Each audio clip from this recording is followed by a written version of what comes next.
अखेर ठरलं, मुख्यमंत्री भाजपचाच. होय, शिंदेंच्या नेतृत्वात निवडणुका लढल्या असल्या तरी शिंदे मुख्यमंत्री नसतील हे आता स्पष्ट झालंय. गेले 2 दिवस मौन बाळगून असणाऱ्या एकनाथ शिंदेंनी पत्रकार परिषद घेतली आणि महाराष्ट्राला पडलेल्या अनेक प्रश्नांची उत्तरं दिली. मात्र या उत्तरांनी अनेक प्रश्न जन्माला घातलेत. त्यातला प्रमुख प्रश्न म्हणजे मुख्यमंत्री जर भाजपचा होणार असेल तर एकनाथ शिंदेंना त्या बदल्यात काय मिळणार. यासह अनेक प्रश्न आहेतच. त्याचाच आढावा घेणारा एक रिपोर्ट बघूया आजच्या राजकीय शोलेमध्ये. सरकार बनवताना माझा कुठलाही अडसर मनामध्ये ठेवू नका. तुम्ही जो निर्णय घ्यायचा तो तुम्ही निर्णय घ्या आणि तो निर्णय मला मान्य असेल.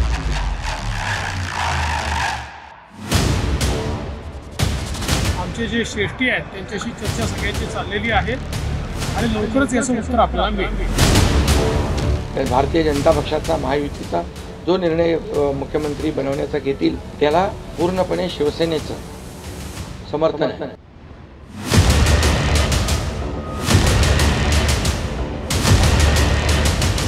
सगळ्या पदांपेक्षा सक्का लाडका भाऊ हे पद आहे. नवीन ओळख जी आहे ती एक नशिबाने मिळते, मोठी आहे. महाराष्ट्राच्या 14 कोटी जनतेला पडलेल्या प्रश्नाचं उत्तर काळजीवाहू मुख्यमंत्री एकनाथ शिंदेंनी दिलंय. प्रश्न होता, महाराष्ट्राचे नवे मुख्यमंत्री कोणत्या पक्षाचे असणार. उत्तरासाठी विकल्प म्हणून 2च पर्याय होते, भाजप आणि शिवसेना. मात्र शिंदेंनी स्वतःच भाजपच्या पर्यायासमोर टीक केली.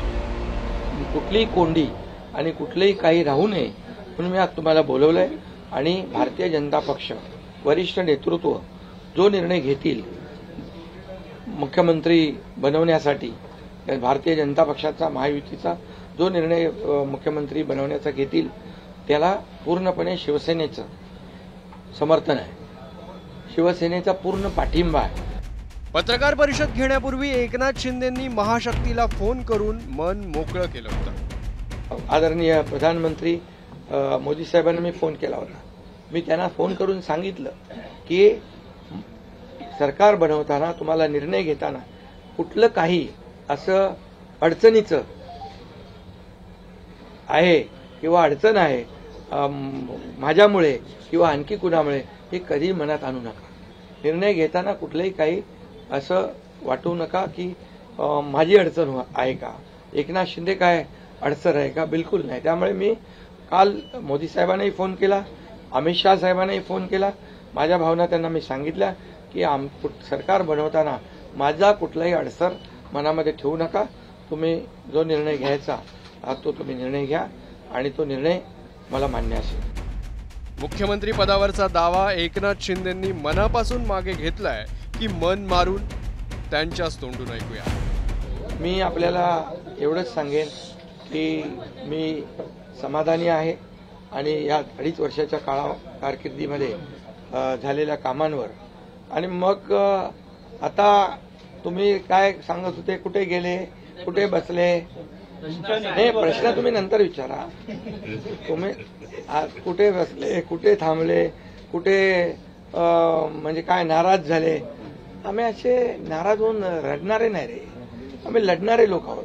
पत्रकार परिषदेत मनमोकळेपणाने बोलणाऱ्या एकनाथ शिंदे यांनी गेल्या 2 दिवसांपासून मौन बाळगलं होतं. बोलत होते ते त्यांचे शिलेदार. एकनाथ शिंदे यांनीच मुख्यमंत्री बनावं ही मागणी लावून धरत असताना त्यांचे शिलेदार कधी बिहार पॅटर्नकडे बोट दाखवायचे तर कधी त्यांच्याच नेतृत्वात निवडणुका लढली गेल्याची आठवण करून द्यायचे. अखेर अमित शहांशी फोनवरून बोलणं झाल्याच्या नंतर एकनाथ शिंदे यांनी मौन सोडलं अशी राजकीय वर्तुळात चर्चा आहे. एकनाथ शिंदेंनी जवळपास 40-45 मिनिटं पत्रकार परिषद घेतली. मोदी आणि शहांचं वारंवार कौतुक सुरू होतं, तरी देखील काहीतरी मिसिंग आहे असं सारखं वाटत होतं. मग कुणीतरी सांगितलं. संपूर्ण पत्रकार परिषदेत शिंदेंनी फडणवीस आणि अजितदादांचं एकदाही नाव घेतलं नाही. आदरणीय प्रधानमंत्री मोदी साहेबांना मी फोन केला होता. मी त्यांना फोन करून सांगितलं की सरकार बनवताना तुम्हाला निर्णय घेताना कुठलं काही असं अडचणीचं आहे किंवा अडचण आहे माझ्यामुळे किंवा आणखी कुणामुळे हे कधी मनात आणू नका. एकनाथ शिंदेंच्या पत्रकार परिषदेचं देवेंद्र फडणवीसांनी कसं वर्णन केलंय तेही ऐकावं लागेल। तर निश्चितपणे आम्ही सगळे एकत्रितच आहोत। माननीय शिंदे साहेब असतील, मी असेल किंवा अजितदादा असतील, आमच्या महायुतीत कुठलेही मतभेद नाही। आम्ही निवडणुकीच्या पूर्वी देखील सांगितलं होतं की सगळे निर्णय सोबत बसून होतील। आमचे श्रेष्ठी आहेत, ते आमच्यासोबत बसून सगळे निर्णय घेतील, त्याप्रमाणेच सगळे निर्णय होणार आहेत। त्यामुळे मला असं वाटतं की कोणाच्या मनात जर काही किंतु परंतु असेल तर आज माननीय एकनाथराव शिंदे साहेबांनी तो देखील दूर केलेला आहे।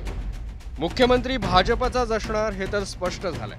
आता प्रश्न उरला तो शपथविधी कधी होणार, याचं उत्तर देण्याची जबाबदारी अजित पवारांनी पार पाडली। राज्याचा कारभारी उद्या ठरेल आणि शपथविधी परवा होऊ शकतो। उद्या 28 तारीख 29 वा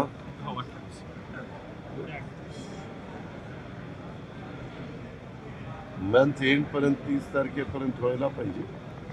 30 किंवा 1 असं वेळ 30 किंवा 1 एकंदरीतच उद्या आम्ही तिघही जण दिल्लीला जाणार आहोत।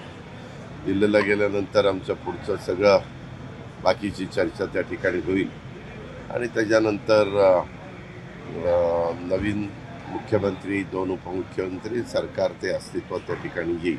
अतिशय खेळीमेळीच्या वातावरणामध्ये महायुतीचं सरकार, त्या सरकारमध्ये मुख्यमंत्री, 2 उपमुख्यमंत्री आणि मंत्रिमंडळ अशा उद्याच्या सगळ्या चर्चेच्या नंतर त्याला अंतिम स्वरूप येईल। आता तुम्ही म्हणाल की सगळ्या प्रश्नांची उत्तरं मिळाली तर? थांबा, तसं नाहीये। काही प्रश्नांची उत्तरं अजून मिळायची आहेत। एकनाथ शिंदे मुख्यमंत्रीपद स्वीकारणार का की नवा चेहरा पुढे करणार? मुख्यमंत्रीपद सोडण्याच्या बदल्यात शिवसेना कोणती महत्त्वाची खाती मागणार?